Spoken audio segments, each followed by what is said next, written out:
शिवम ने बताया कि किस तरह से वैदेही को दौरे पड़ते हैं और उसे रोकने पर उसे तेज बुखार घेर लेता है। शिवम ने बिहान से पूछा, वैदेही क्या फिर से? बिहान ने कहा, शायद हाँ। उसे 2-3 बार तेज बुखार आया था, लेकिन मुझे उस वक्त पता नहीं था। मैं सोचता रहता कि उसे बुखार क्यों आ रहा है और अपने आप ही कम कैसे हो जाता है। शिवम ने कहा, मुझे डॉक्टर जावेदा ने कहा कि वैदेही पहले सिर्फ एक गोली लेती थी, लेकिन वो अब दवाई के 2 डोज लेती है। उन्होंने ये भी बताया कि वैदेही ठीक हो सकती है। बिहान ने खुश होते हुए पूछा, क्या सच में? मुझे बताओ कि वो कैसे ठीक होगी। मैं उसे ठीक करने के लिए कुछ भी कर सकता हूँ। शिवम ने कहा, उसका इलाज तुम हो। वो तुमसे प्यार करती है। एक तुम ही हो जो उसे जीने की वजह देते हो। तुम्हें वैदेही को यकीन दिलाना होगा कि कुछ भी हो जाए, लेकिन तुम उसका साथ कभी नहीं छोड़ोगे। उसके अंदर एक अजीब सा डर बैठ गया है कि तुम उसकी बातों पर यकीन नहीं करोगे। अगर उसकी बीमारी के बारे में पता चला तो तुम उसे छोड़ दोगे। बोलो बयान, क्या तुम उसके डर को सच तो नहीं करोगे ना? क्योंकि तुम दोनों अगर एक दूसरे से प्यार करते हो तो वैदेही को ऐसा डर क्यों है? बयान अपनी जगह से उठ गया। मुझे अब पता है कि उसे किस बात का डर है, लेकिन आई प्रॉमिस कि मैं उसके डर को दूर करूंगा और उसे कभी भी अकेला नहीं छोड़ूंगा। बिहान वहां से चला गया। बिहान ने जबलपुर जाने के लिए पहली फ्लाइट पकड़ ली। इधर वैदेही अपने कमरे में अकेली बैठी हुई थी। उसे बिहान की याद आ रही थी। वो बिहान की तस्वीर को देख उससे बातें करने लगी। बिहान, तुम्हें बिना देखे मैंने 5 साल निकाल दिए, लेकिन ये 2 दिन निकालना कितना मुश्किल है।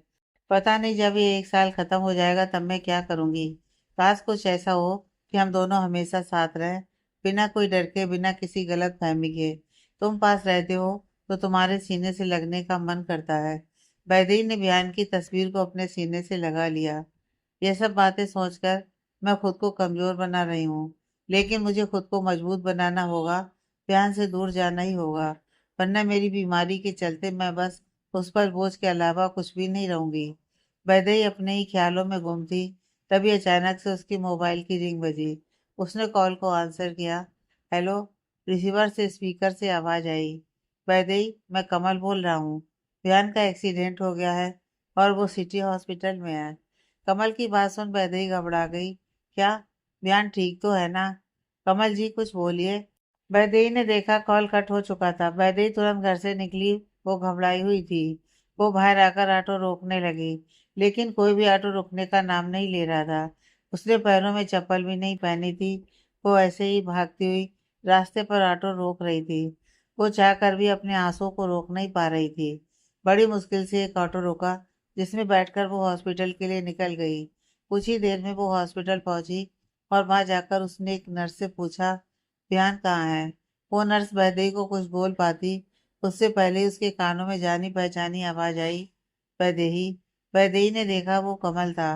वैदेही तुरंत कमल के पास जाकर पूछने लगी, बिहान कहाँ पर है? क्या वो ठीक है? कमल ने उदास होकर कहा, एक्चुअली बिहान वहां पर है। वो कमल कहते हुए चुप हो गया। वैदेही की दिल की धड़कन तेज हो गई। वो आगे बढ़ी।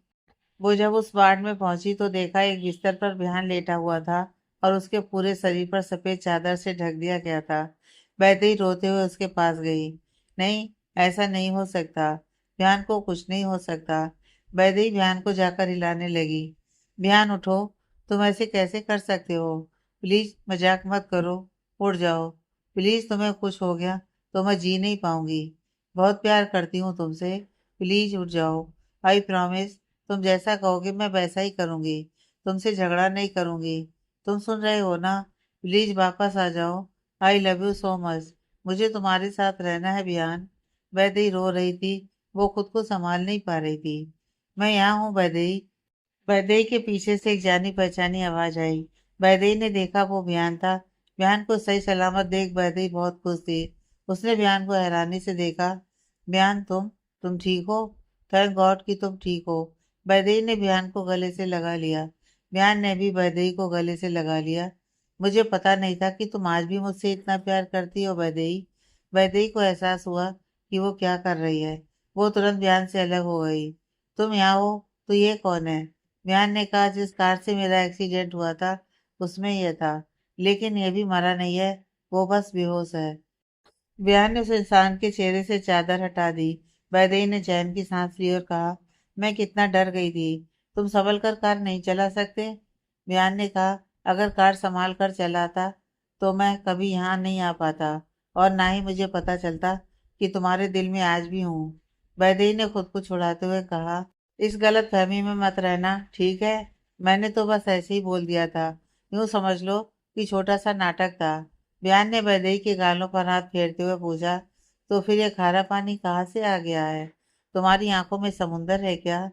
विहान की एयरपोर्ट से आते वक्त रास्ते में दूसरी कार से टक्कर हो गई। सामने वाले को बहुत चोट आई, लेकिन विहान ठीक था। उसे बस सर में हल्की सी चोट आई थी, लेकिन वो बहुत खुश था जब गलती से ही वैदेही ने अपने दिल की बात उससे कही थी। विहान ने वैदेही से कहा, आज तो दिल को सुकून ही मिल गया। वैदेही शर्मा, नहीं नहीं, वैदेही बिरला ने अपने पति से अपने प्यार का इजहार कर ही लिया। वैदेही ने अपनी नजरें मींच लीं और लड़खड़ाती जबान से कहा, मैंने कुछ भी नहीं कहा। तुमने गलत सुना। मैं तो बस रोने की एक्टिंग कर रही थी। बिहान ने वैदेही को अपनी बाहों में भर लिया। अच्छा, तो तुम एक्टिंग कर रही थी? कोई बात नहीं, तुम झूठ बोल सकती हो। प्यार में थोड़ा बहुत झूठ चलता है। वैदेही ने चिढ़ते हुए कहा, तुम ऐसी बातें क्यों कर रहे हो? लगता है दिमाग पर चोट लगने से पागल हो गए हो। बिहान हंस पड़ा। इस बार दिमाग पर चोट जरूर लगी है, लेकिन असर दिल पर हुआ है, और ये असर बहुत गहरा है। बिहान और वैदेही एक दूसरे की आंखों में खोसे गए। कमल ने उन्हें वहीं अकेला छोड़ दिया और वहां से चला गया। वैदेही ने खुद को होश में लाते हुए बिहान से खुद को छुड़ाया। तुम्हें घर नहीं जाना? चलो चलते हैं। वैदेही बाहर आ गई। बिहान ने वैदेही के हाथ में कार की चाबी दी। यह कार कमल छोड़कर गया है हमारे लिए। तुम ड्राइव करोगी और मुझे घर लेकर जाओगी। मैं क्यों, तुम खुद चलाओ, वैदेही ने करते हुए कहा। बिहान ने अपना हाथ दिखाया। वो क्या है ना, मुझे चोट आई है तो तुम्हें ही कार ड्राइव करनी होगी। वैदेही ने कहा, अगर मैंने ड्राइव किया तो शायद तुम घर की बजाय कहीं और ही ना पहुंच जाओगे। मुझे कार चलाना नहीं आता। बिहान ने कहा, तुम जैसे चाहें वैसे लेकर जा सकती हो। वैसे हम ऑटो में भी जा सकते हैं। पिछली बार का सफर बहुत ही रोमांटिक था। बिहान ने वैदेही के करीब आते हुए कहा। वैदेही ने मुंह बनाते हुए कहा, कार कहाँ पर है? वैदेही कार की ड्राइविंग सीट पर बैठ गई। बिहान पैसेंजर सीट पर बैठ गया। बिहान ने कहा, वैदेही, क्या तुम मेरी सीट बेल्ट लगा दोगी? मुझे हाथ में दर्द हो रहा है। बिहान की बात मान वैदेही बिहान के बहुत करीब चली गई। बिहान भी उसके करीब जाने की कोशिश कर रहा था। उसने वैदेही के चेहरे पर आते बालों को धीरे से उसके कान के पीछे किए। वैदेही बिहान को देखने लगी। दोनों की सांसें एक दूसरे से टकरा रही थीं। वैदेही धीरे से सीट बेल्ट को खींचते हुए बयान से दूर हुई। उसने अपनी सीट बेल्ट लगा ली और खुद में ही बड़बड़ाई, मिस्टर बिहान बिरला, आज तुम भी देखोगे मेरे नंबर 1 ड्राइविंग। आज भगवान के दर्शन न करा दूं तो मेरा नाम भी वैदेही नहीं। बिहान ने आलस भरी आवाज में कहा, मुझे नींद आ रही है। बिहान ने अपनी आंखें बंद कर दी। वैदेही ने कार स्टार्ट की और आगे ले जाने के लिए गियर बदला, लेकिन कार आगे जाने की बजाय पीछे चली गई। वैदेही ने तुरंत ब्रेक लगा दी, जिससे बियान को जोर का झटका लगा। उसने तुरंत अपनी आंखें खोली। क्या हुआ? क्या हुआ? वैदेही ने मुस्कुराते हुए कहा, अभी तक तो कुछ नहीं हुआ, लेकिन आगे की गारंटी मैं नहीं दे सकती। बियान अपना दिल थाम लिया और आंखें मीच कर बैठ गया। उसने दिखाया कि वो सो रहा है, लेकिन घबराहट के मारे उसकी हालत खराब थी। वो मन ही मन बुदबुदाया, यार अब मैं क्या करूं? मैंने कमल की बात क्यों मानी? उस पागल ने कहा था, बियान आज वैदेही को कार चलाने देना। इससे उसे ऐसा लगेगा कि तुम उस पर आंखें बंद करके भरोसा करते हो। वैदेही ने देखा बयान बड़े आराम से है। यह देख उसने कार की स्पीड बढ़ा दी। स्पीड को बढ़ता देख उसकी धड़कनें तेज हो गई थी, लेकिन उसने अपने डर को अपने चेहरे पर आने नहीं दिया। वैदेही ने बयान को डराने की पूरी कोशिश की, लेकिन बयान पर कोई असर नहीं हुआ। कुछ ही देर में वो घर पर पहुंच गए। वैदेही ने अपनी सीट बेल्ट खोल दी और बयान को देखते हुए कहा, हम घर पहुंच गए हैं। अब तो सोने का नाटक बंद करो। मैं तुम्हें उठाकर नहीं ले जाने वाली। खुद ही दरवाजा खोलकर आ जाना। वैदेही कार से उतरकर घर के अंदर चली गई। बयान ने अपनी आंखें खोली और अपने दिल पर हाथ रखते हुए सहलाने लगा। आज तो मैं बाल बाल बचा। भरोसा दिलाने के चक्कर में मेरी जान ही चली जाती। बयान कार से उतरा और कार के अंदर चला गया। बयान ने शॉवर लिया और बाहर आया। उसने देखा वैदेही अपना बिस्तर सोफे पर लगा रही थी। बिहान ने बिना कुछ कहे वैदेही के पास गया और उसे अपनी बाहों में उठा लिया और सीधे जाकर बेड पर पटक दिया। हाँ बिहान, तुम हर बार ऐसा क्यों करते हो? मुझे यहाँ तुम्हारे साथ नहीं सोना। मैं ठीक हूँ। बिहान ने वैदेही को पकड़कर उसकी बगल में लेट गया और उसे अपनी बाहों में भर लिया। मेरी तबीयत ठीक नहीं है। तुम्हें मेरा ख्याल रखने के लिए मेरे साथ रहना चाहिए, और तुम हो कि भाग रही हो? बिहान वैदेही को पकड़कर सो गया। उसने अपनी आंखें बंद कर ली। वैदेही ने खुद को छुड़ाने की कोशिश की, लेकिन बिहान के मजबूत हाथों से निकलना आसान नहीं था। वैदेही को हिलता हुआ देख बिहान ने कहा, अगर तुम ऐसे ही हिलती रही तो कसम से कह रहा हूँ मेरे अरमान जाग जाएंगे। उसके बाद जो होगा उसके लिए मुझे दोष मत देना। बिहान की बात सुन वैदेही ने हिलना बंद कर दिया और मन ही मन बुदबुदाई, इसके अरमान जाग जाएंगे और मेरे अरमानों का क्या? इतने करीब हैं कि इसकी गर्म सांसें मैं महसूस कर पा रही हूँ। मेरे अंदर जो हलचल हो रही है वो मैं ही जानती हूँ।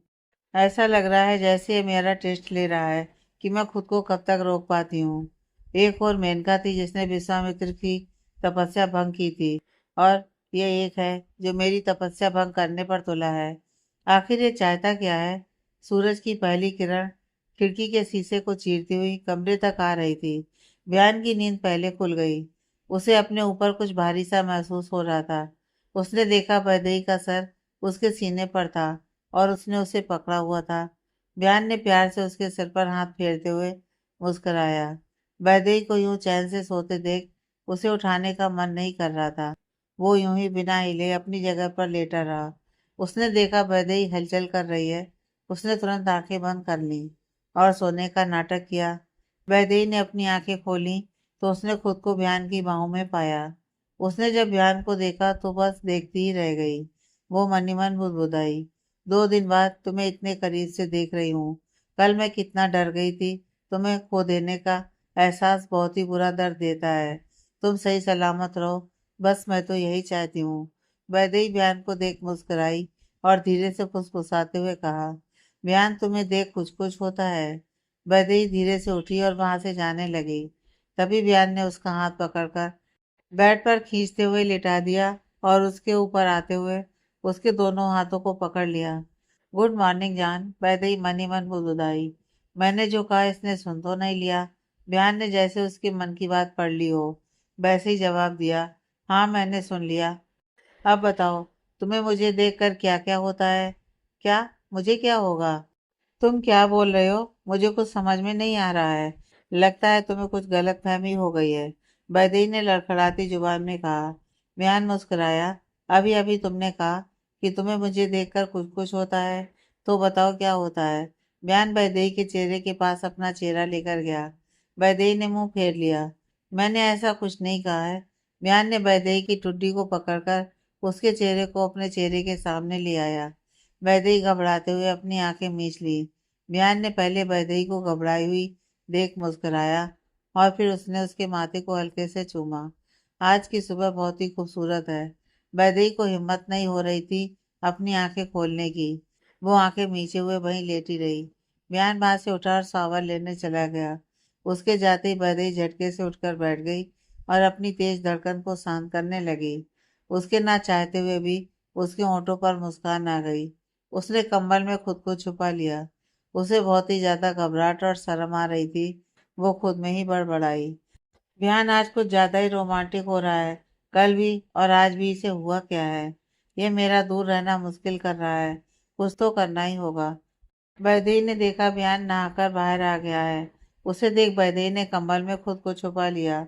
बयान उसे ऐसा करते देख मुस्कुराने लगा। बयान अपने बालों को सुखाने लगा। मौका देखते ही वैदेही बयान की नजरों में नहाते हुए बाथरूम में चली गई। वो नहाकर बाहर आई तो देखा बयान वहां पर नहीं था। उसने सूटकेस से अपनी साड़ी निकाली और उसे पहनने लगी। उसने आधी साड़ी पहनी थी कि अचानक से बयान कमरे में आ गया। बयान को अचानक से आता देख वैदेही घबरा गई और अपनी साड़ी के पल्लू से खुद को ढकने लगी। बयान, ये क्या बदतमीजी है? अभी के अभी मुंह उधर करो। बयान के कहने पर वैदेही ने तुरंत अपना मुंह फेर लिया। Sorry sorry. ये देख वैदेही ने चैन की सांस ली और अपनी साड़ी फटाफट ठीक करने लगी। लेकिन अचानक से बयान वैदेही की तरफ मुड़ा। लेकिन मैं क्यों मुंह फेर रहा हूँ? तुम मेरी वाइफ हो, मुझसे क्या शर्माना? बयान वैदेही की तरफ बढ़ने लगा। यह देख वैदेही अपने कदम पीछे हटाने लगी, लेकिन अचानक से उसका पैर उसी की साड़ी में अटक गया और वो गिरने लगी। लेकिन वो गिरती उससे पहले ही बयान ने उसकी कमर को पकड़ते हुए अपनी ओर खींचा। वैदेही ने बयान की शर्ट को कसकर पकड़ रखा था। वैदेही बड़ी बड़ी आंखों से बयान को देखने लगी। वो सब कुछ भूल गई। उसे बस बयान ही दिख रहा था। बयान भी अपने काबू में नहीं था। वो धीरे धीरे वैदेही के होठों की तरफ बढ़ा। वो उसके होठों को अपने होठों से छूना चाहता था, उसे अपना बनाना चाहता था, अपने बीच की सारी दूरियों को खत्म करना चाहता था। लेकिन वो ऐसा कर पाता उससे पहले ही उसके मोबाइल की रिंग बजने लगी और वो दोनों होश में आ गए। बयान हताश हो गया। वैदेही ने तुरंत खुद को छुड़ाया और मुंह फेर कर खड़ी हो गई। बयान ने कॉल आंसर किया और कहा, कमल महाराज, बहुत ही बुरी टाइमिंग है आपकी। कमल ने हंसते हुए कहा, क्यों, क्या हुआ? मेरी वजह से भाई का रोमांस अधूरा रह गया क्या? हाँ, ऐसा ही कुछ समझ लो, बयान ने नाराजगी से कहा। कमल ने कहा, अब नाराज मत हो, चलो छोड़ो ये सब और मेरी बात सुनो। माया ने पार्टी रखी है, उन्होंने तुम्हें इनवाइट किया है। ये अच्छा मौका है वैदेही को सबके सामने अपनी वाइफ के रूप में इंट्रो करवाने का। इसके जरिए तुम उससे यकीन दिला पाओगे कि वो तुम्हारे लिए कितनी इम्पोर्टेंट है। बयान ने एक नज़र वैदेही को देखा, जो अपनी साड़ी ठीक कर रही थी। उसने कमल से कहा, थैंक यू कमल, तुम मेरी बहुत हेल्प कर रहे हो। कमल ने पूछा, बयान, क्या तुमने वैदेही को बताया कि तुम्हें सच पता है? नहीं, मैं वैदेही को अगर कुछ भी कहूँगा तो उसे लगेगा कि मैं उस पर दया दिखा रहा हूँ। जैसा चल रहा है चलने दे। वो नहीं बताना चाहती तो कोई बात नहीं, मैं भी उसकी मदद छुप कर ही करूँगा। बयान ने अपना कॉल कट कर दिया और वैदेही की तरफ मुड़ा, जो ठीक उसके सामने खड़ी थी। बयान मन ही मन बुदबुदाया, क्या इसने मेरी बात सुन तो नहीं ली ना? वैदेही ने बड़े गौर से बयान को देखा और पूछा, तुम किसी की मदद के बारे में बात कर रहे थे? बयान मन ही मन बड़बड़ाया। लगता है इसने पूरी बात नहीं सुनी। बयान ने मुस्कुराते हुए कहा, वो एक दोस्त है, उसकी मदद की बात कर रहा था। तुम वो सब छोड़ो, वैसे आज तुम बहुत खूबसूरत दिख रही हो। बयान की बात सुन वैदेही शर्माने लगी, लेकिन अचानक वो होश में आई और बयान को घूर कर देखा और कहा, मुझे बहुत जरूरी बात करनी है, तुम वहां पर बैठोगे? बयान सोफे पर जाकर बैठ गया। वैदेही ने अपने सूटकेस से कुछ पेपर्स निकाले और बयान के सामने बैठ गई और पहला पन्ना पलटते हुए पढ़ने लगी। रूल नंबर 1, पार्टी ए और पार्टी बी 1 साल के अंदर डिवोर्स ले लेंगे। Rule number 2, party B party A से एलिमनी नहीं मांगेगी। रूल नंबर 3, पार्टी ए के परिवार के सामने पार्टी बी को शादी का नाटक जारी रखना होगा। बयान ने बीच में बोलते हुए कहा, यह सब क्या है वैदेही? वैदेही ने मुस्कुराते हुए कहा, यह तुम्हारा ही बनाया हुआ कॉन्ट्रैक्ट है और ये तुम्हारे ही बनाए हुए रूल्स हैं जो मैं तुम्हें सुना रही हूँ। रुको, थोड़ा और भी बहुत कुछ है इसमें लिखा है। हमारा साथ 1 साल तक ही रहेगा। इसके बीच हम सिर्फ दुनिया के सामने पति पत्नी होंगे, लेकिन अकेले में हमारा रिश्ता एक अनजान की तरह होगा। हम एक कमरे में तो रहेंगे, लेकिन हमारे बीच पति पत्नी जैसा कुछ नहीं होगा। ध्यान ने चिढ़ते हुए कहा, बस करो वैदेही। वैदेही ने भी चिढ़ते हुए कहा, क्यों, क्या हुआ? मैं तो बस तुम्हारे ही रूल्स तुम्हें याद करवा रही थी, जो तुम भूल गए हो। अब जब तुम्हें याद हो गए हो तो उम्मीद करती हूँ तुम मुझसे दूर रहोगे। वैदेही ने उस कॉन्ट्रैक्ट की कॉपी को टेबल पर पटक दिया और वहां से जाने लगी। तभी बियान ने कहा, मैं जानता हूँ कि यह गलती मेरी है, ये दूरियां मेरी वजह से हैं, लेकिन अब तुमसे दूर रहने वाली हर वजह को मैं दूर कर दूंगा। बयान ने कवर्ट में रखे लॉकर को खोला और उसमें से कुछ पेपर निकाले। यह ओरिजिनल कॉन्ट्रैक्ट है, आज मैं तुम्हारे सामने इसे खत्म करूंगा। वैदेही ने कहा, रुको, तुम क्या कर रहे हो? वैदेही बयान को रोक पाती इससे पहले ही बयान ने पेपर्स फाड़ दिए। यह देख वैदेही ने कहा, तुमने ऐसा क्यों किया बयान? क्योंकि आई लव यू वैदेही, मैं तुमसे बहुत प्यार करता हूँ और पूरी लाइफ तुम्हारे साथ रहना चाहता हूँ। बयान ने अपने दिल की बात वैदेही के सामने दिल खोल कर रख दी। वैदेही की बोलती बंद हो गई थी। उसे अपने कानों पर विश्वास नहीं हो रहा था। उसकी दिल की धड़कन बढ़ गई थी। उसने एक गहरी सांस ली और कहा, बयान प्लीज, ऐसी बातें मत करो। कॉन्ट्रैक्ट को फाड़ देने से सब कुछ ठीक नहीं हो जाता है। बयान ने वैदेही को जाकर पकड़कर अपनी ओर खींचा, लेकिन ठीक करने की शुरुआत तो हो सकती है ना? मुझे पता है तुम भी मुझसे प्यार करती हो, चलो वैदेही, एक नई शुरुआत करते हैं। सब कुछ भूल जाते हैं और आगे बढ़ते हैं। वैदेही ने बयान को धक्का देकर खुद से अलग किया। सब कुछ भूल जाना आसान नहीं होता बयान। यह बात तो तुमने ही कही थी ना। तुम्हारी तरह मैं ये नहीं कहूंगी कि मुझे तुमसे नफरत है। बस इतना कहूंगी कि अब मेरे दिल में तुम्हारे लिए प्यार नहीं है। वैदेही ने कहते हुए अपनी नजरें फेर ली। यह देख बिहार ने कहा, यही बात मेरी आंखों में आंखें डालकर कहो वैदेही, प्यार है तो इनकार क्यों?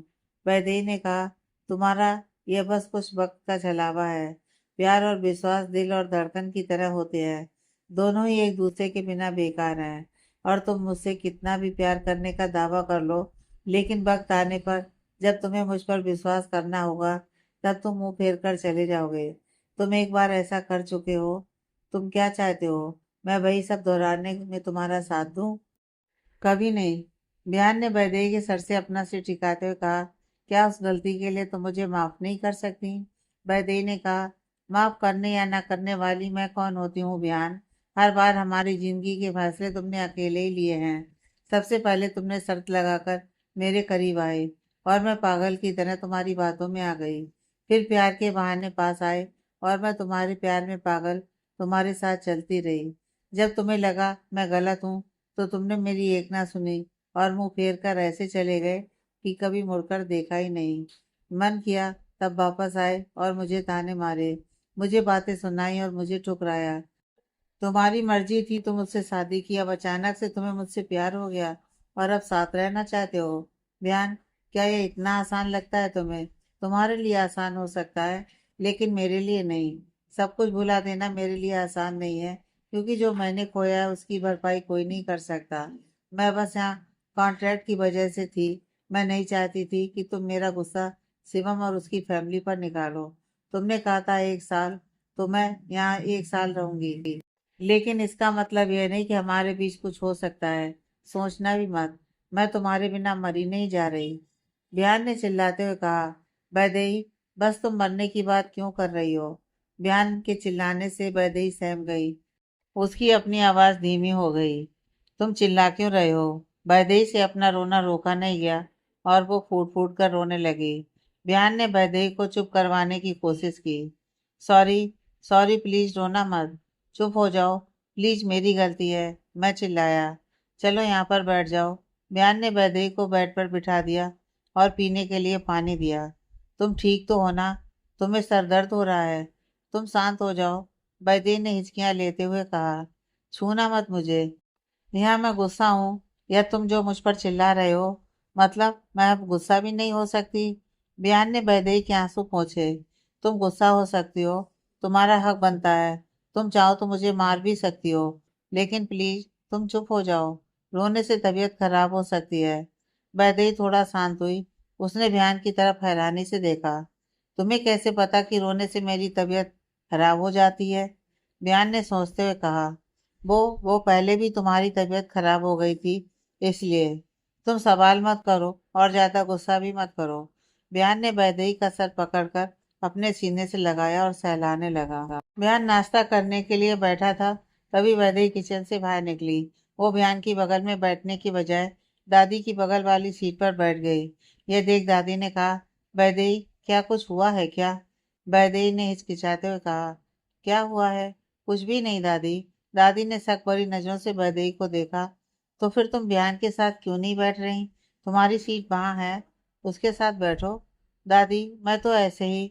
वैदेही ने समझाने की कोशिश की, लेकिन वो कुछ बोल पाती उससे पहले ही बियान बीच में बोल पड़ा। बियान ने कहा, कोई बात नहीं दादी, मैं आ जाता हूँ। बियान अपनी जगह से उठा और वैदेही की बगल वाली सीट पर बैठ गया। दादी ने कहा, तुम दोनों जब भी साथ रहते हो बहुत ही अच्छे दिखते हो। बियान ने टेबल के नीचे छुपकर वैदेही का हाथ पकड़ लिया।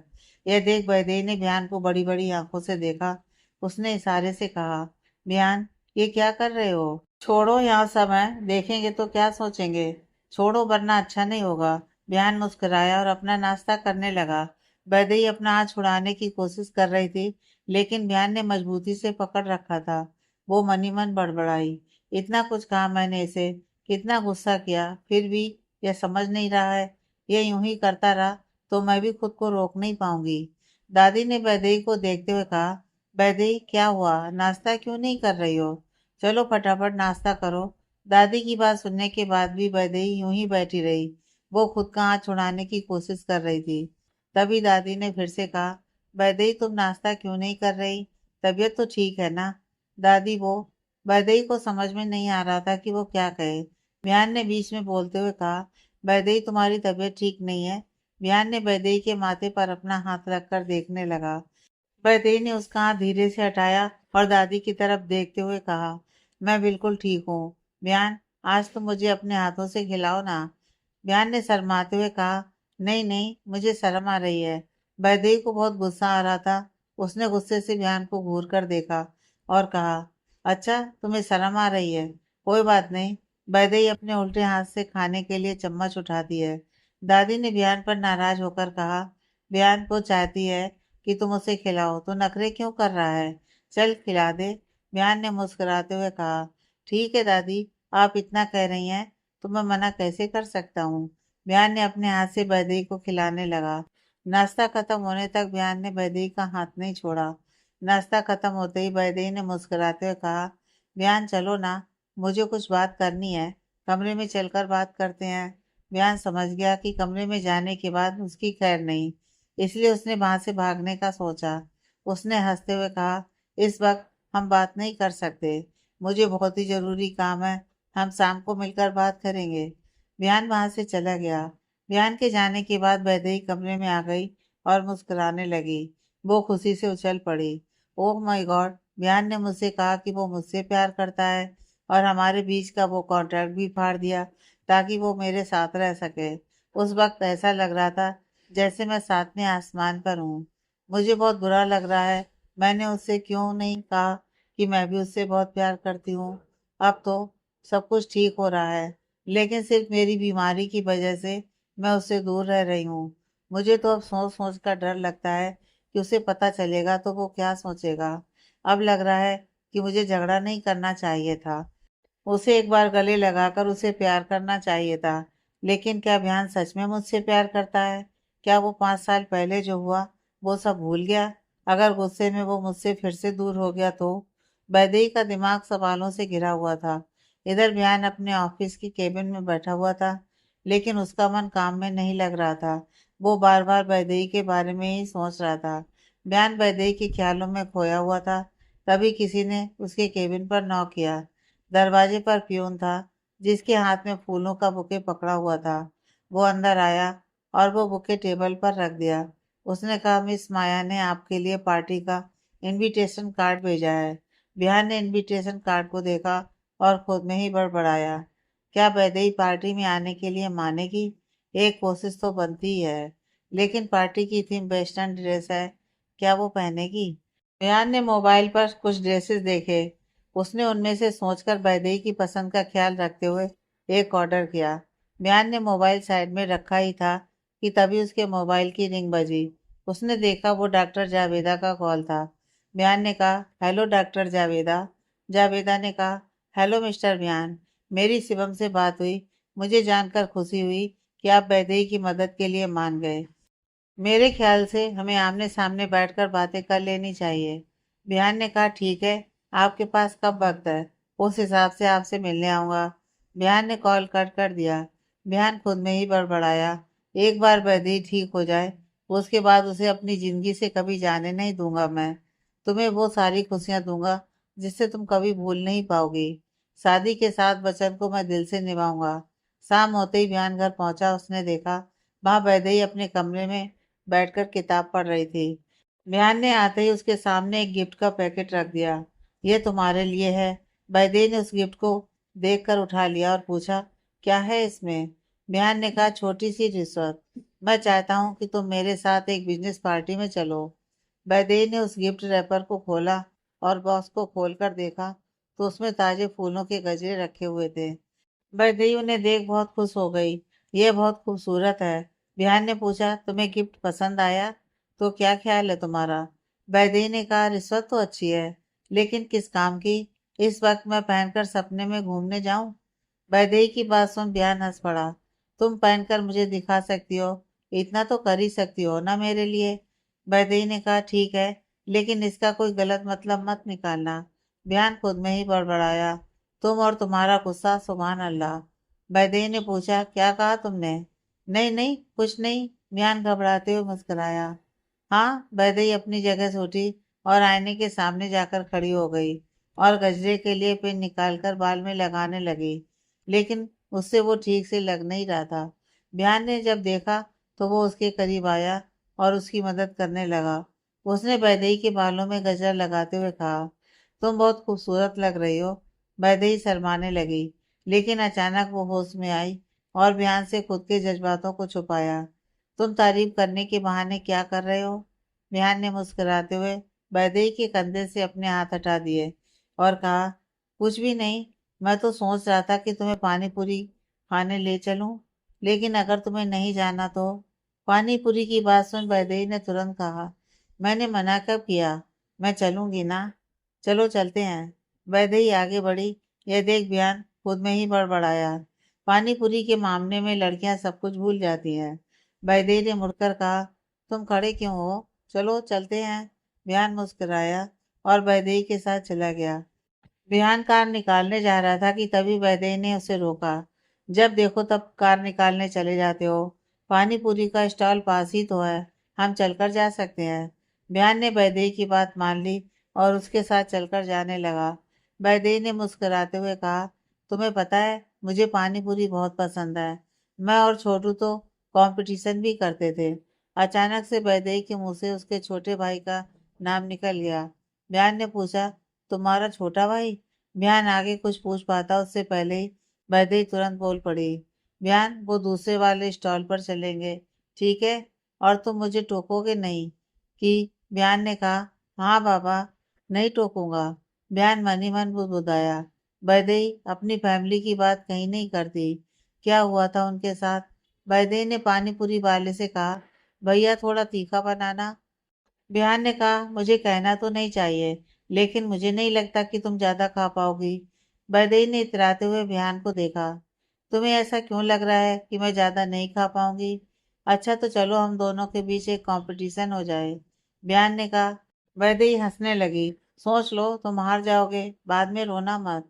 बिहान ने कहा, अगर कंपटीशन हो ही रहा है तो क्यों ना हारने वाला जीतने वाले की एक डिश पूरी करेगा। क्या कहती हो? वैदेही ने पूरे कॉन्फिडेंस के साथ कहा, ठीक है, मुझे मंजूर है। बयान और वैदेही आमने सामने बैठे हुए थे। उन दोनों ने एक साथ अपने मुंह में पानी पूरी डाली। यह कंपटीशन बहुत ही तगड़ा था।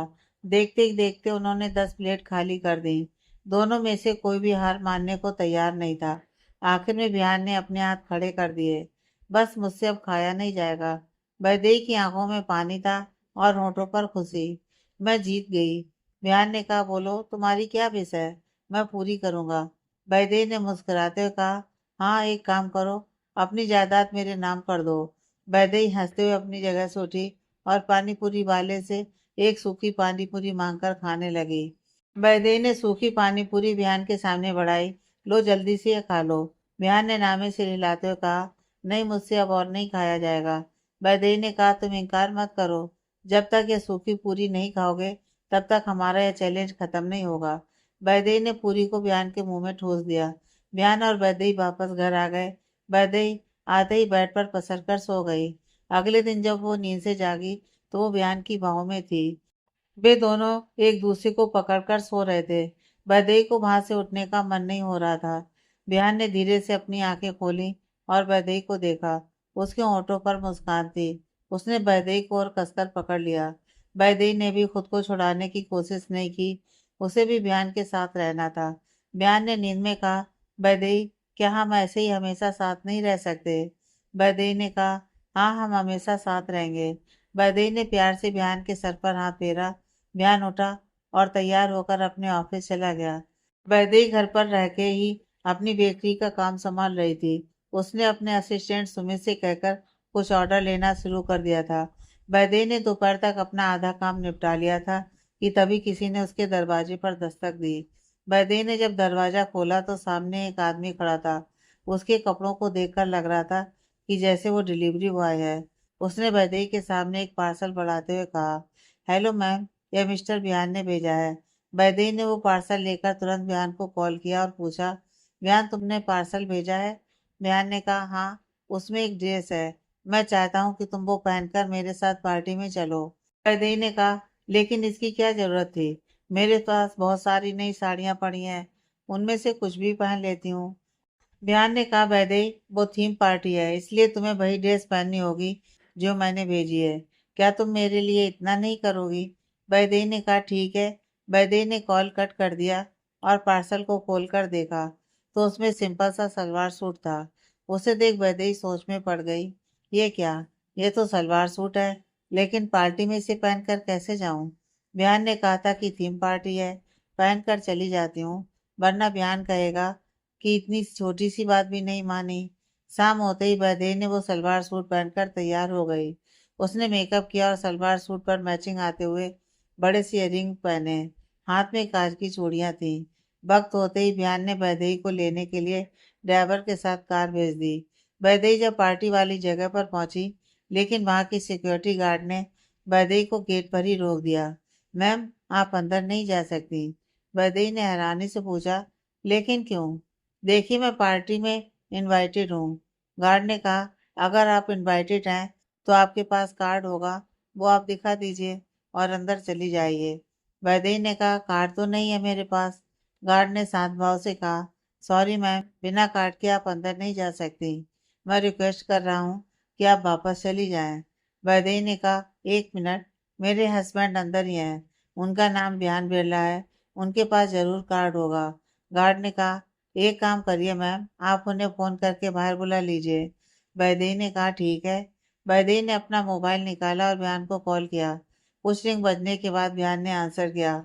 वैदेही ने कहा, बिहान, क्या तुम अंदर हो? बिहान ने कहा, हाँ, मैं अंदर ही हूँ। तुम कहाँ हो? वैदेही ने कहा, मेरे पास एंट्री कार्ड नहीं है, इसलिए मुझे अंदर नहीं आने दे रहे हैं। तुम बाहर आओ ना। बिहान ने कहा, लेकिन मैंने तो ड्रेस के साथ ही कार्ड भेजा था। वैदेही ने कहा, तुम ये सब बाद में सोचना, पहले मुझे यहाँ से लेकर जाओ, सब लोग मुझे घूर कर देख रहे हैं। ठीक है। बिहान ने कॉल कट कर दिया और खुद में ही बड़बड़ाया, मैंने जो ड्रेस भेजी थी उसमें बहुत खूबसूरत दिख रही होगी, तभी सब देख रहे होंगे। वैदेही बाहर खड़ी थी। पार्टी के मेहमान एक के बाद एक अंदर जा रहे थे, लेकिन उनमें जितनी भी लेडीज थी उन्होंने गाउन पहना हुआ था। वैदेही खुद में ही बड़बड़ाई, ये सब तो गाउन पहन कर जा रहे हैं, तो फिर बिहान ने मुझे ये सलवार सूट क्यों दिया? वैदेही सोच ही रही थी कि तभी बिहान बाहर आ गया। वो वैदेही को देख सोच में पड़ गया। वो उसके पास गया और उसका हाथ पकड़कर साइड में ले गया। उसने मुस्कुराते हुए वैदेही से पूछा, वैदेही, तुम्हें क्या पहन कर आ गई? वैदेही ने कहा, यह वही है जो तुमने घर पर भेजा था, तो फिर तुम क्यों पूछ रहे हो? बिहान ने चिढ़ते हुए बोलना चाहा, लेकिन वहां पर आते जाते मेहमानों को देख वो फिर से मुस्कुराने लगा। यह वो ड्रेस नहीं है, मैंने ब्लैक कलर का गाउन भेजा था और साथ में एंट्री कार्ड भी। वैदेही ने गुस्से में कहा, तो क्या मैं झूठ बोल रही हूँ? तुम यकीन क्यों नहीं करते? बिहान, तुम बिहान आगे कुछ बोल पाता उससे पहले उसकी मोबाइल की रिंग बजी। उसने देखा तो वो कमल का कॉल था। उसने वो कॉल ले लिया। हेलो, कमल ने कहा। बिहान, प्रॉब्लम हो गई है, तुमने मेरा पार्सल वैदेही को भेज दिया। बिहान ने हैरानी से पूछा, कौन सा पार्सल? कमल ने कहा, मैंने अपनी वाइफ के लिए सलवार सूट लिया था, लेकिन तुमने गलती से वो वैदेही को भेज दिया और तुम्हारा पार्सल मेरे पास है। बिहान ने अपना सर पकड़ लिया। ठीक है, मैं देखता हूँ। बिहान ने वैदेही की तरफ देखते हुए कहा, वो पार्सल चेंज हो गया था, मेरी गलती है। कम अगेन, किसकी गलती है? वैदेही ने बिहान को घूर कर देखा। बिहान ने कहा, मेरी गलती है, आई एम सॉरी। चलो बाहर चलकर दूसरी ड्रेस देखते हैं। वैदेही ने नाराजगी से कहा, नहीं, मुझे अब कहीं नहीं जाना, मुझे यह ड्रेस पसंद है और मैं इसमें रहूंगी। बिहान ने कहा, देखो वैदेही, यहाँ पर बहुत बड़े बड़े लोग आए हुए हैं, तुम्हें कुछ अच्छा सा पहनना चाहिए। बिहान वैदेही को नई ड्रेस लेने के लिए लेकर ही जा रहा था कि तभी किसी औरत ने उन्हें आवाज लगाकर रोक दिया। बिहान ने देखा वो माया मिश्रा थी, जिसकी वो पार्टी थी। माया मिश्रा बिहान के सबसे बड़े क्लाइंट में जानी जाती है। उम्र 30 साल, रंग गोरा, ब्राउन हेयर। उसने बिहान के पास आकर कहा, मिस्टर बिहान, आप कहाँ जा रहे हैं? अंदर चलिए, पार्टी शुरू हो चुकी है, सब आपको ढूंढ रहे हैं। बिहान ने कहा, मिस माया, मुझे कुछ जरूरी काम है, मैं कुछ वक्त में वापस आता हूँ। माया ने वैदेही को बिहान के साथ देखा उसने पूछा। मिस्टर बयान, आपके साथ ये ब्यूटीफुल लेडी कौन है? हमसे नहीं मिलवाओगे? वैदेही ने मुस्कुराते हुए बयान की बाह में हाथ डालकर कहा। हेलो, मैं मिसेज वैदेही बिरला हूँ। आपसे मिलकर खुशी हुई मिस माया। माया ने वैदेही को ऊपर से नीचे तक देखा। उसे बहुत अजीब लगा, क्योंकि बयान बिरला की वाइफ ने पार्टी में सिंपल सा सलवार सूट पहन रखा था। उसने मुस्कुराते हुए कहा, हेलो वैदेही। वैदेही, शायद तुम्हें पता नहीं था कि पार्टी की थीम ब्लैक गाउन है। वैदेही ने बयान की तरफ देखा और फिर माया को देख मुस्कुराने लगी। आई एम सॉरी, मुझे सच में नहीं पता था। लेकिन डोंट वरी, मैं आपकी पार्टी के रूल्स के खिलाफ नहीं जाऊंगी। मैं वापस जा रही हूँ। वैदेही ने बयान का हाथ छोड़ दिया और कहा, बयान, तुम्हें अंदर जाना चाहिए। सब तुम्हारा इंतजार कर रहे होंगे। मैं जैसे आई थी वैसे ही चली जाऊंगी। वैदेही वहां से जाने लगी, लेकिन बयान ने उसका हाथ कसकर पकड़कर रोक लिया। रुको, तुम कहीं नहीं जा रही हो। तुम मेरे साथ अंदर चल रही हो। वैदेही ने कहा। लेकिन बयान, अच्छा नहीं लगेगा। बयान ने वैदेही का हाथ कसकर पकड़ लिया और कहा, तुम्हें मैंने यहाँ बुलाया है। कपड़ों से कोई फर्क नहीं पड़ता। अगर यहाँ किसी को प्रॉब्लम है तो वो उनकी दिक्कत है। बयान ने माया की तरफ देखते हुए कहा, क्यों मिस माया, आपको कोई प्रॉब्लम तो नहीं अगर मेरी वाइफ मेरे साथ इस पार्टी का हिस्सा बने? माया ने हंसते हुए कहा, ओह बिल्कुल भी नहीं। प्लीज वैदेही, अंदर चलो। बयान वैदेही को पार्टी में ले गया। पार्टी में सबने ड्रेस कोड के हिसाब से कपड़े पहने थे। वहां बस वैदेही अलग दिख रही थी। वैदेही ने बयान से कहा, बयान, बहुत अजीब फील हो रहा है। मेरी वजह से तुम क्यों अपनी इमेज खराब कर रहे हो? बयान ने मुस्कुराते हुए कहा, किसने कहा कि मेरी इमेज खराब हो रही है?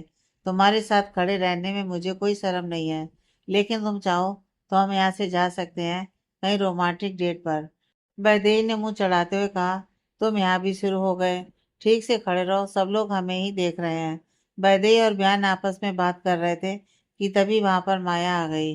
एक्सक्यूज मिस्टर बयान, आई एम सॉरी, मैं आप दोनों को डिस्टर्ब कर रही हूँ।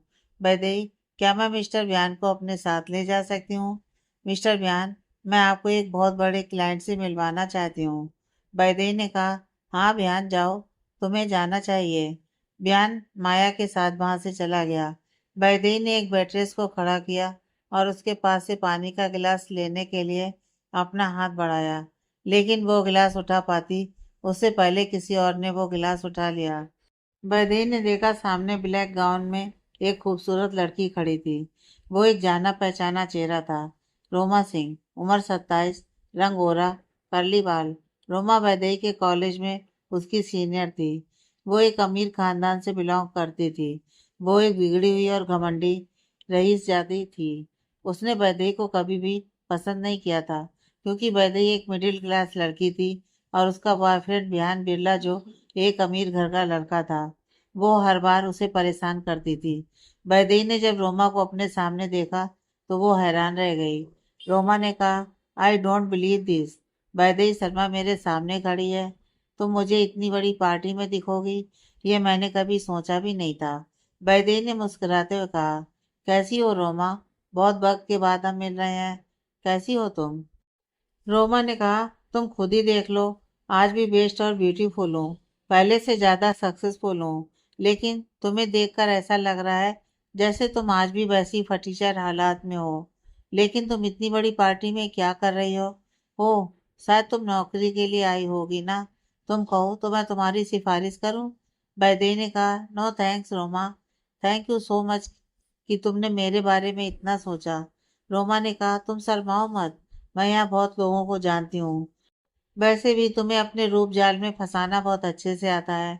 रोमा की कठोर बातें सुनकर भी वैदेही गुस्सा नहीं हुई। उसने कहा, तुम्हारा हो गया है तो क्या मैं जा सकती हूँ? रोमा ने वैदेही को रोकते हुए कहा, इतनी जल्दी भी क्या है, कुछ देर और रुक जाओ। एक बकरा तो फंस ही जाएगा। वैसे तुम्हें पता है कि नहीं, इस पार्टी में बयान भी मौजूद है। तुम मिली उससे? वैदेही खामोश थी। रोमा उससे तीखी बातें बोलकर परेशान कर रही थी। तभी वहां पर उसकी एक दोस्त आ गई। रोमा, तुम यहाँ क्या कर रही हो? रोमा ने कहा, सीमा, आओ तुम्हें पुरानी दोस्त से मिलवाती हूँ। यह है वैदेही, हमारे कॉलेज की स्टार थी। लड़के इस पर लट्टू बनकर घूमते थे और ये लड़के घुमाने में एक्सपर्ट थी। सीमा ने हंसी उड़ाते हुए कहा, अच्छा, तो वैदेही, हमें भी कुछ टिप्स दो। वैदेही ने चारों तरफ नजर दौड़ाई। वो बियान को ढूंढ रही थी, लेकिन वो कहीं भी दिखाई नहीं दे रहा था। उसने रोमा की बदतमीजी को रोकना चाहा। रोमा, तुम मेरे बारे में जो सोचना चाहती हो वो सोच सकती हो, लेकिन इस वक्त हम किसी और की पार्टी में हैं। यहाँ पर तमाशा मत करो। क्या कहा? मैं तमाशा कर रही हूँ? रोमा वैदेही की बातें सुनकर चिढ़ गई। उसने कहा, मेरा बस चले तो मैं तुम जैसी भिखारी लड़की को गेट के अंदर घुसने न दूं। पहले बियान को फंसाया, फिर राहुल को फंसाया। अब पता नहीं किसके नाम का मंगलसूत्र गले में लेकर घूम रही हो, और अब यहाँ किसी अमीर आदमी को फंसाने के लिए पार्टी में घुस आई। वैदेही को बहुत गुस्सा आ गया। बस रोमा, बस बहुत हुआ। अगर मैं चुप हूँ, इसका मतलब यह नहीं कि मैं कमजोर हूँ, और मैं तुम्हें जवाब नहीं दे सकती। अगर हम किसी के बारे में नहीं जानते तो उनके लिए हमें अपनी राय नहीं बनानी चाहिए। मैं देख रही हूँ तुम जो मन में आए बोले जा रही हो। अपनी हद में रहो, वरना मैं भी चुप नहीं रहूंगी। तुम्हारी यही हिम्मत? रोमा ने वैदेही को गुस्से में जोर से धक्का दे दिया। वो नीचे गिरने ही वाली थी कि तभी किसी मजबूत हाथों ने उसे थाम लिया। वैदेही ने देखा वो बियान था। बियान ने वैदेही को संभाला। वैदेही, क्या तुम ठीक हो? वैदेही ने कहा, हाँ मैं ठीक हूँ। बियान ने गुस्से में रोमा की तरफ देखा। तुम्हारी हिम्मत कैसे हुई वैदेही को धक्का देने की? रोमा ने कहा, बियान, तुम इस वैदेही की तरफ से बोल रहे हो? तुम्हें याद नहीं किसने तुम्हारे साथ क्या किया था? उसने राहुल के साथ क्या किया था? वैदेही चुपचाप खड़ी थी कि तभी अचानक से उसका हाथ कांपने लग गया और उसके सर में दर्द होने लगा। बियान ने गुस्से में कहा, उसने मेरे साथ क्या किया और क्या नहीं किया वो सब तुम्हारी प्रॉब्लम नहीं है। वैदेही मेरी वाइफ है, और उसके साथ जो गलत करेगा मैं उसे कभी माफ नहीं करूंगा। रोमा हैरान रह गई जब उसने सुना कि वैदेही बियान की वाइफ है। वैदेही तुम्हारी पत्नी? ये कब हुआ? बियान ने चिढ़ते हुए कहा, तुम अभी इसी वक्त वैदेही से माफी मांगोगी, समझी? बियान वैदेही की तरफ मुड़ा, लेकिन उसने देखा वैदेही वहां पर नहीं थी। बियान यहाँ वहां देखने लगा, लेकिन वो कहीं भी दिखाई नहीं दे रही थी। बियान वैदेही को ढूंढने चला गया। वो कहीं भी दिख नहीं रही थी। वैदेही वहां से निकलकर बाहर लॉन में आ गई थी। उसके दोनों हाथ कांप रहे थे। उसने खुद को एक कोने में छुपा लिया। वो खुद में ही बड़बड़ाई, प्लीज कुछ मत होना, ये जगह और ये वक्त ठीक नहीं है। वैदेही अपने पर्स में दवाई ढूंढने लगी, लेकिन उसकी आंखों के सामने धुंधलाहट छाई हुई थी। उसने जैसे तैसे करके अपनी शीशी निकाली और उसे खोला, लेकिन वो खाली थी। वैदेही को बहुत ही घबराहट हो रही थी। मेरी दवाई कहाँ है? मेरा सर। वैदेही ने मदद के लिए पुकारा। बियान, कहाँ हो तुम? बियान वैदेही के लिए बहुत घबराया हुआ था। वो हर जगह उसे ढूंढता रहा, लेकिन वो नहीं मिल रही थी। अचानक से किसी ने आवाज लगाई, कोई है? जल्दी आओ, स्विमिंग पूल में कोई डूब रहा है। बिहान ने जब वो आवाज सुनी वो तुरंत स्विमिंग पूल की तरफ भागा। उसने देखा वहां पर बहुत भीड़ हो गई थी। बिहान ने दिखाई दिए बिना वो सीधे स्विमिंग पूल में कूद पड़ा। उसने वैदेही को पानी से बाहर निकाला। उसने देखा वैदेही बहुत सारा पानी पी गई थी। फर्स्ट एड देते हुए उसने वैदेही के पेट से पानी निकालने की कोशिश की। वहां पर खड़े एक शख्स ने एम्बुलेंस को कॉल कर दिया था। वो वक्त पर पहुंच गई और वैदेही को हॉस्पिटल ले जाया गया। हॉस्पिटल में पहुंचने के बाद डॉक्टर ने तुरंत उसका ट्रीटमेंट किया। वो खतरे से बाहर थी। कुछ वक्त में उसे होश आ गया। बयान वैदेही के पास आकर बैठ गया। वैदेही, क्या तुम ठीक हो? सॉरी, वो गलती से पैर फिसल गया था, वैदेही ने नजर चुराते हुए कहा। वैदेही की बात सुन बयान ने कहा, बहाना बनाने की जरूरत नहीं है, मैं सच जानता हूँ। कैसा सच? वैदेही ने लड़खड़ाती जुबान से पूछा। बयान वैदेही के पास आकर बैठ गया। बस करो वैदेही, तुम कब तक छुपाओगी? तुम्हारी बीमारी में तुम्हें मेरी जरूरत है। ऐसे में तुम छुपाकर क्यों खुद के लिए खतरा बढ़ा रही हो? तुम क्या बोल रहे हो? मुझे कुछ समझ में नहीं आ रहा। तुम जाओ यहाँ से, मुझे कोई बात नहीं करनी। वैदेही अपनी नजर चुराने लगी। बयान ने कहा, वैदेही मेरी तरफ देखो। वैदेही गुस्सा हो गई। मैंने कहा, जाओ यहाँ से, मुझे किसी की जरूरत नहीं है। प्लीज रिक्वेस्ट कर रही हूँ, मुझे अकेला छोड़ दो। बयान वैदेही को अकेला नहीं छोड़ना चाहता था, लेकिन फिर भी उस वक्त वो वहां से बाहर आ गया। बयान के बाहर आते ही वैदेही रोने लगी। जिस चीज का डर था वही हो गया। उसे सब पता चल गया। पता नहीं अब वो कितने सवाल करेगा। पता नहीं ऐसा कौन सा पाप किया है जो मुझे सजा मिल रही है। मरने की बीमारी दे दी, लेकिन मरने नहीं दे रहे हैं, और ना जीने दे रहे हैं। क्या गलती है मेरी? मेरे ही साथ ऐसा क्यों? मैं जिस चीज को चाहती हूँ वो मुझसे दूर हो जाती है। वैदेही बहुत देर तक रोती रही। रोते हुए वो फिर से सो गई। डॉक्टर ने वैदेही को डिस्चार्ज दे दिया। विहान उसे लेकर वापस घर आ गया। वैदेही खामोश बैठी रही। विहान वैदेही के लिए खाना लेकर आया और खुद अपने हाथ से खिलाने लगा। वैदेही ने कहा, मैं खुद खा सकती हूँ। वैदेही ने प्लेट लेने के लिए अपना हाथ बढ़ाया ही था कि विहान ने अपना हाथ पीछे खींच लिया। मुझे पता है तुम नहीं खाओगी। मैं खुद खिलाऊंगा, तभी मुझे शांति मिलेगी। विहान ने वैदेही की तरफ निवाला बढ़ाया। वैदेही ने बिना बहस किए वो खा लिया। वैदेही ने हिचकिचाते हुए पूछा, तुम्हें कैसे पता चला? विहान ने धीरे से कहा, मैंने शिवम से पूछा तो उसने बताया। मैं डॉक्टर जावेदा से भी मिला था। वैदेही की आंखें भर आईं। अब समझ में आ रहा है कि तुम्हारा बर्ताव अचानक से कैसे बदल गया। अचानक से प्यार कैसे जाग गया। यह प्यार नहीं बल्कि मुझ पर दया थी। विहान ने कहा, मुझे पता था कि तुम यही समझोगी, इसलिए मैंने इस बारे में कोई बात नहीं की। तुम मानो या ना मानो, मैं तुमसे प्यार करता हूँ और हमेशा करता रहूंगा। मेरी तरफ देखो वैदेही। विहान ने वैदेही का चेहरा अपनी ओर करते हुए कहा, मेरी आंखों में देखो। तुम्हें सिर्फ तुम्हारे लिए प्यार नजर आएगा। मैं तुम्हारे साथ पूरी जिंदगी रहना चाहता हूँ और मैं तुम्हें कुछ भी नहीं होने दूंगा। ये मेरा प्रॉमिस है तुमसे। वैदेही, मुझे तुम्हारी मदद करने दो। वैदेही ने कहा, कोई भी मेरी मदद नहीं कर सकता। कोई भी नहीं। तुम्हें याद है तुमने कहा था कि कोई किसी के लिए नहीं मरता। तुमने सही कहा था। देखो, इतनी बार कोशिश करने के बाद भी मैं आज तुम्हारे सामने जिंदा खड़ी हूँ। लेकिन ये कब तक ऐसा ही रहेगा, यह तो मैं खुद भी नहीं जानती। तुम अपना कीमती वक्त मुझ पर यूं जाया मत करो। तुम बस अपना वक्त बर्बाद कर रहे हो। वैदेही। विहान ने कहने की कोशिश की, लेकिन वो कुछ बोल नहीं पाया। वैदेही ने कहा, आई होप कि तुम समझ गए होगे। अब तुम यहाँ से जाओ, मुझे नींद आ रही है। मुझे सोना है। आगे की कहानी नेक्स्ट पार्ट में।